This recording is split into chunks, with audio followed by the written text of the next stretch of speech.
Hey everyone. Ever get that feeling like you're kind of holding your breath on election night, Oh, yeah. just watching those numbers come in? I Absolutely. bet a lot of you listening are probably bracing yourselves for another nail biter in 2024. Yeah.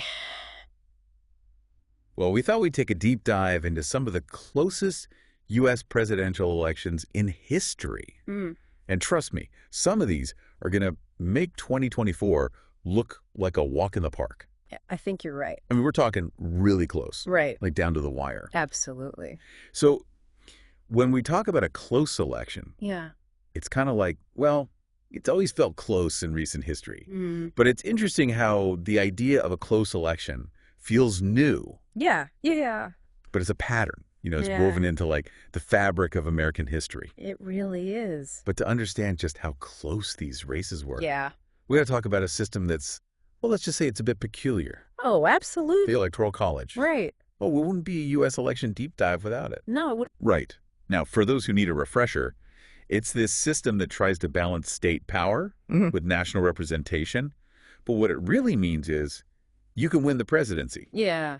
without actually winning the popular vote. Exactly. You know what I mean? Yep. I think a lot of people are very familiar with that these days. Like 2016, Yeah. Trump and Clinton. A prime example. That's a perfect example of how the Electoral College can just create a winner Right. who didn't get the most individual votes from people.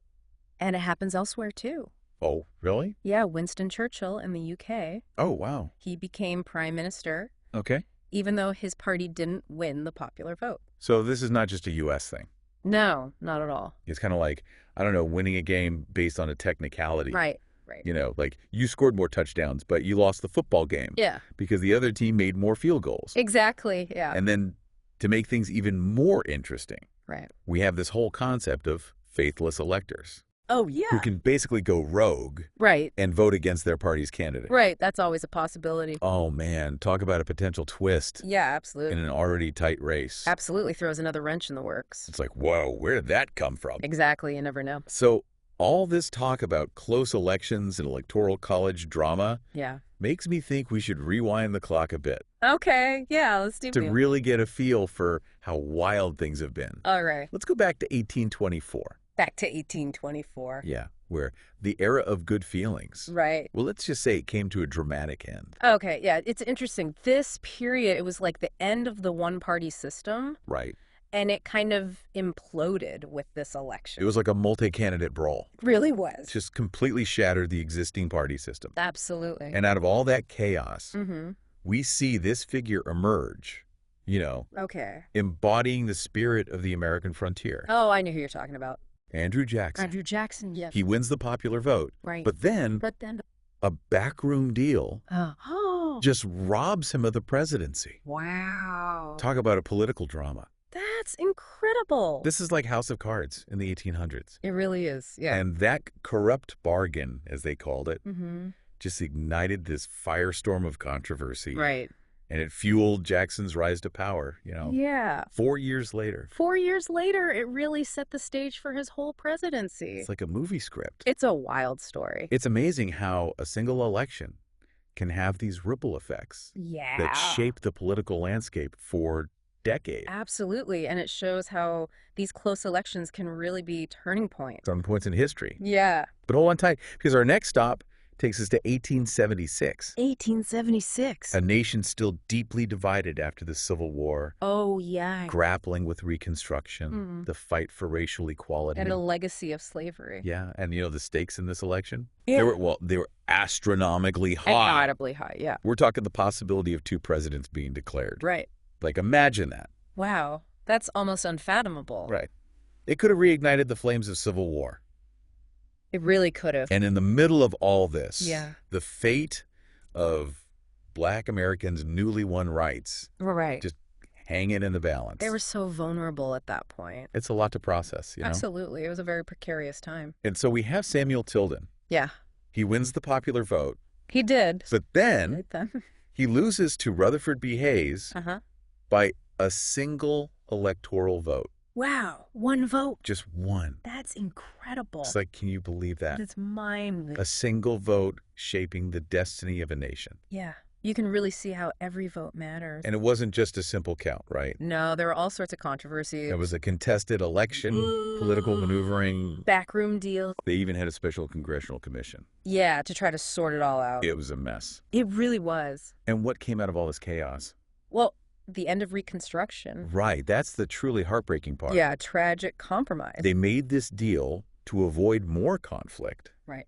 But it ended up undermining all the progress that had been made towards racial equality. And the repercussions of that are still felt today. It's a stark reminder of how fragile progress can be Absolutely. and how political maneuvering can have these really deep and sometimes devastating consequences. Yeah, for generations to come. It's a lot to take in, you know? It is. It's heavy stuff. But wait, there's more. Oh, The 1880s were a whirlwind of close elections. really? New York was like the key battleground back then. Interesting. Sound like those swing states we see today. Yeah, the ones that everyone's watching. Exactly.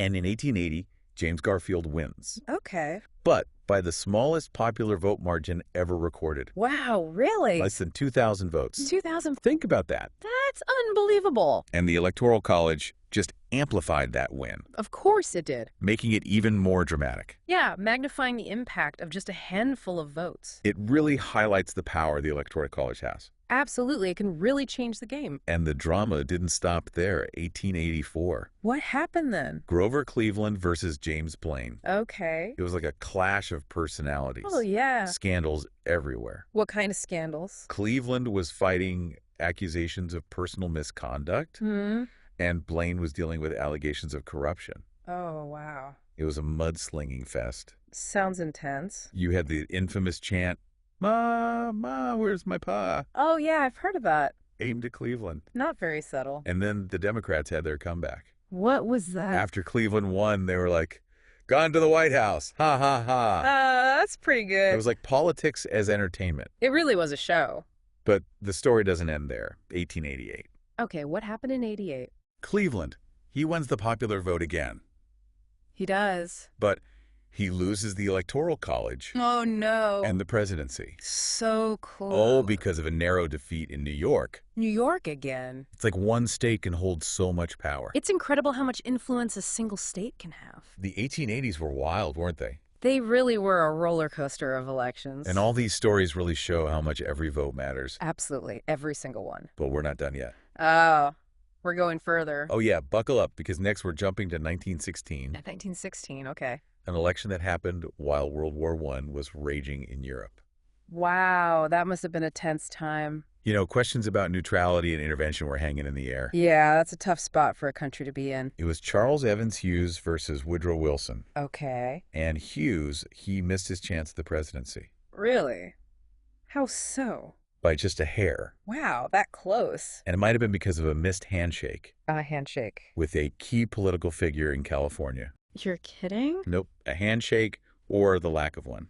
That's wild. Could have changed the course of history. Just imagine. That narrow loss in California could have put Hughes in the White House during World War I. It makes you wonder how different things might have been. Right? Like, what would the world look like today? It's a thought-provoking what-if scenario. It really shows how these seemingly small moments Yeah. can have this butterfly effect. Right, rippling out and affecting everything. Exactly. And it highlights how personality and political strategy and just plain luck Yeah, can shape the outcome of elections.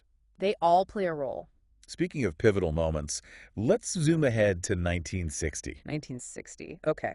The year television really took center stage in presidential politics. Ah, yes, the Kennedy-Nixon debates. It was the clash of the titans, John F. Kennedy versus Richard Nixon. Two very different personalities. Youth and charisma versus experience, you know. And the contrast was striking. And then there was that infamous sweating incident. Oh, yeah, I've heard about that. Nixon decided not to wear makeup, He didn't. and he ended up looking all sweaty and uncomfortable under those studio lights. Oh, I can A imagine. lot of people believe that contributed to his defeat. It's amazing how visuals can play such a big role, It's a reminder of how presentation can influence voters, especially in the age of television. and the margin of victory was incredibly thin. How thin are we talking? Kennedy won by just 0.17% of the popular vote. Wow, that's razor thin. A few thousand votes in key states, Right. and Nixon could have been president. It's mind-boggling to think about how different things might have been. Right, the Cold War, everything. It's a fascinating what if. It really is, but before we get ahead of ourselves, Okay.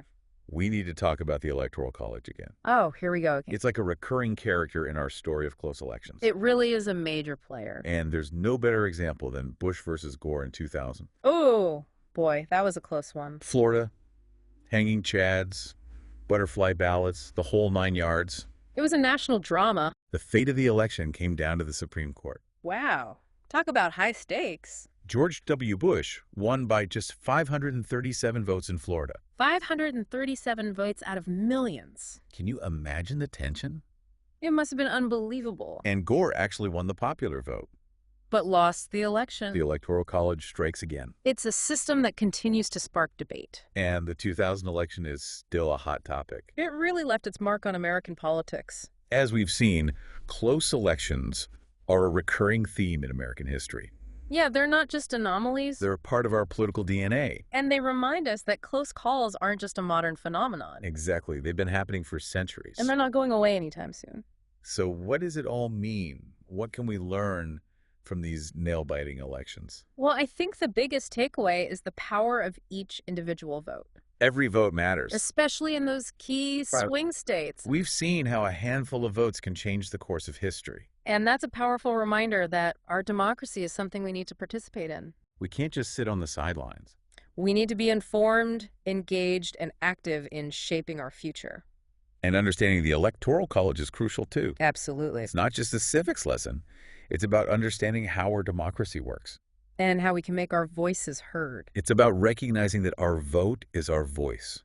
And that it has the power to make a real difference. These elections weren't just about political maneuvering. No, they were about real people. Real issues and the soul of our nation. They were about defining what America stands for. What values we hold dear and what kind of society we want to create. And as we head into 2024 and beyond, let's remember these close calls. They're both a cautionary tale and a call to action. They remind us that our democracy is precious. And that we need to protect it. And fight for it. So stay tuned, folks, because we're going to keep digging into these captivating close elections. There's so much more to uncover. And so many valuable lessons to learn. We'll be back soon with more surprising twists and turns. You won't want to miss it. It's easy to get caught up in the horse race and the political maneuvering. Oh, yeah. But we can't forget that these close elections were about more than just who sat in the Oval Office. They were about real people. Exactly.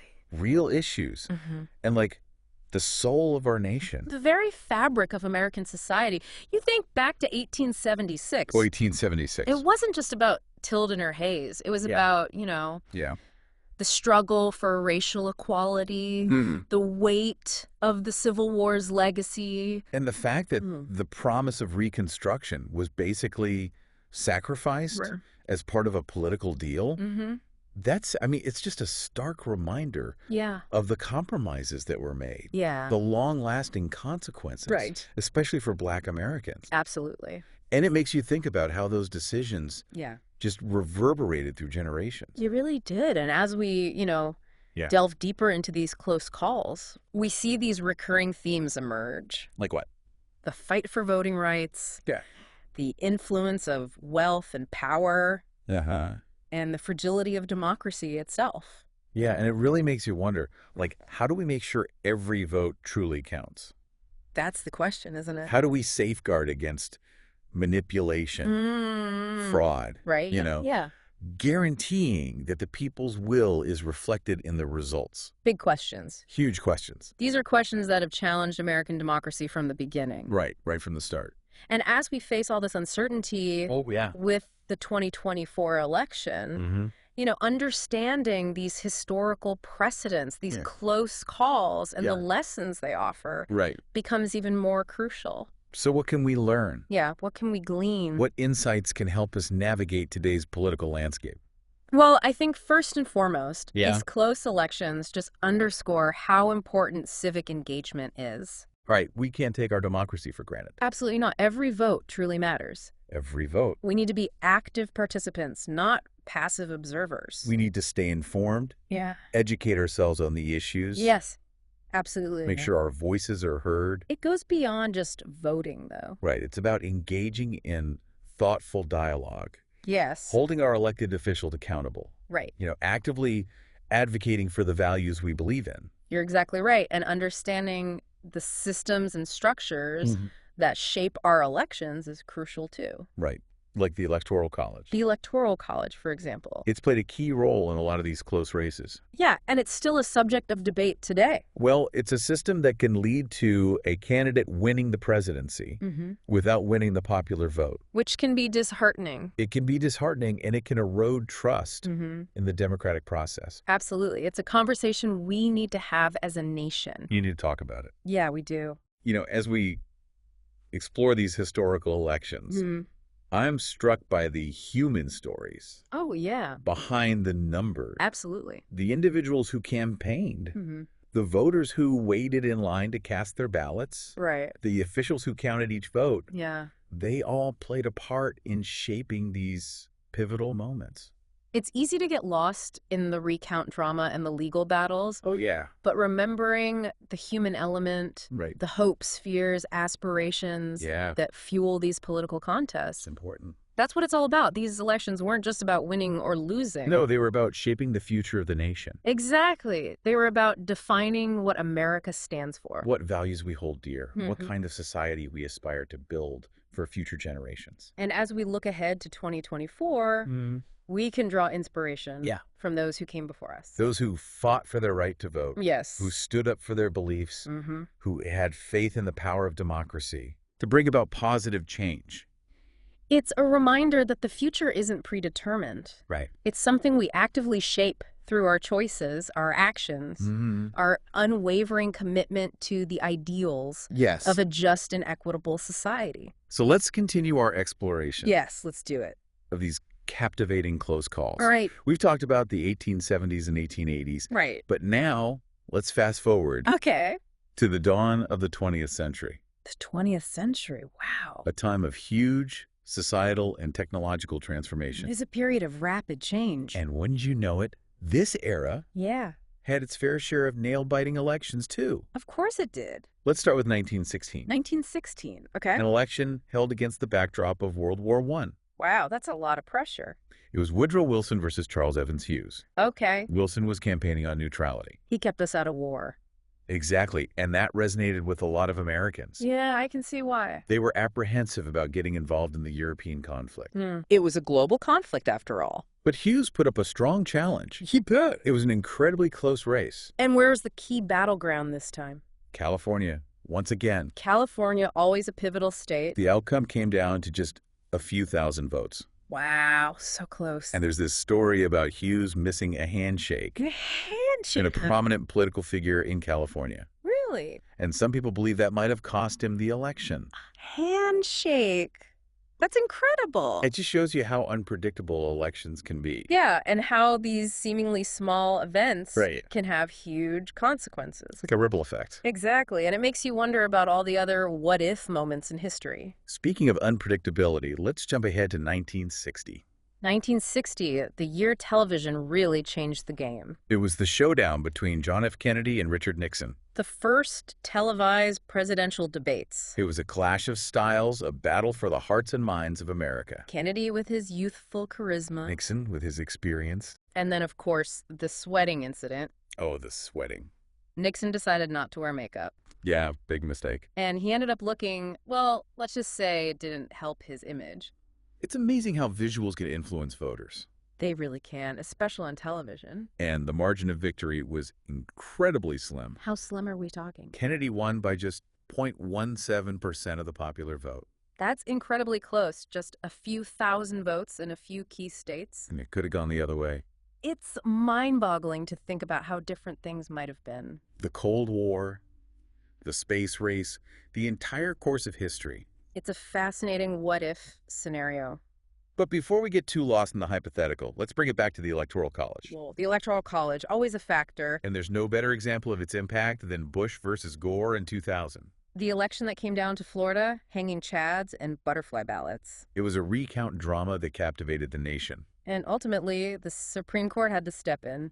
The decision came down to just a few hundred votes. It was a razor-thin margin, and it had huge consequences. The 2000 election is still a topic of debate and controversy. And it highlights the complexities of our electoral system. And the importance of ensuring that every vote is counted accurately and fairly. It really does make you think, Say what? Just how these close calls, they really expose the quirks and complexities of our system. It's fascinating, right? Yeah. How it all works. It really highlights how those mechanisms work. Yeah. How we translate votes into political power. And sometimes those mechanisms, they lead to outcomes that, maybe don't meet our expectations. So you can win the popular vote, but still lose the election. Exactly. Kind of counterintuitive. It can seem that way. Especially when the margins are so close. Especially when it comes down to just a handful of votes. Right. Yeah, that's when the Electoral College really comes into play. The Electoral College, with its focus on states. Yes, state-by-state victories. Rather than a national count. It adds that extra layer of complexity. And then there's the whole faithless elector thing. Oh yeah, the faithless electors. Those are the ones who can just go rogue. Right, vote against their party's candidate. It's like a wild card in an already unpredictable game. Exactly. It's a fascinating vestige of the system's origins. Right, like the framers wanted electors to use their own judgment. To exercise independent judgment. But it rarely happens, right? Right. Faithless electors rarely change the outcome. But in a close race. Oh, in a close race, it's a whole different story. It could happen. It could definitely tip the scales. So after this deep dive into all these close elections, what's the most important thing for our listeners to remember? I think if history teaches us anything, Yeah. it's that every single vote Right.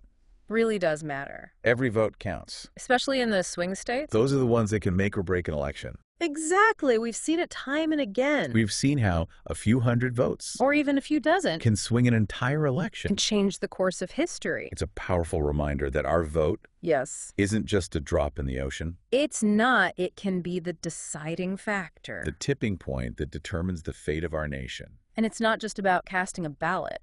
Right. It's about being informed. Yes, being engaged. Participating in the process. Holding our elected officials accountable. It's about recognizing that democracy is an ongoing process. It's a journey, not a destination. A journey toward a more perfect union. And it's about understanding that our system isn't perfect. Right. It has its flaws. But it also has the capacity to evolve and adapt. We're all part of this experiment. We are. It's a grand experiment. Called democracy. And our active participation is essential. We can't take it for granted. Absolutely not. So, as we head into 2024 and beyond, let's remember the lessons of these close calls. Let's embrace our civic duty. Make our voices heard. And strive to create a better future. Together.